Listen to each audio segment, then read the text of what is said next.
Today, we're going to show you that there is always voltage between rails. There is really always voltage between rails. So here we are connecting our multimeter to the rails.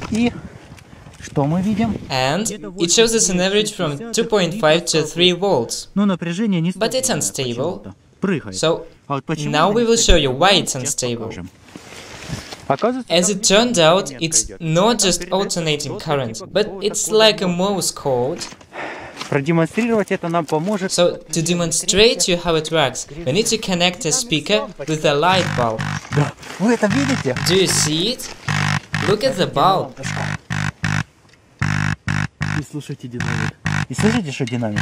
Do you hear the speaker produce sounds? Let me show you. Do you see it's vibrating?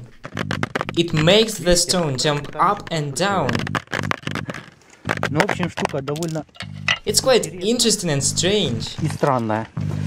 In our next videos we will show you how you can put it into practice in behalf of yourself and in behalf of tourists. As we've mentioned earlier, there is always voltage between rails. So we will try to rectify it. We will apply wires voltage to the capacitor through the diode. Our bulb is glowing, so certainly some voltage is being produced. Further, it's applied to the mobile's connector.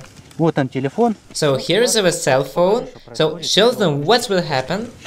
Don't worry, it's just going to explode. It's charging. The light bulb is glowing, as you can see. In other words, we are charging it with the rail's electricity. Someone is even calling us. Our contact elements are connected quite simply. We put stones to press them. So there is nothing difficult. Let's measure voltage. So let us see how much is applied to it. 5.1 volts. In order to prevent voltage stepping, you can use another capacitor.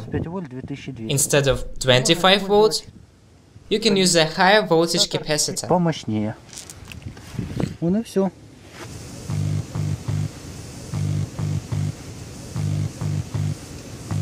Maybe some of YouTube viewers can point towards the reason why such strange impulses are passed along rails. I guess it's for traffic lights.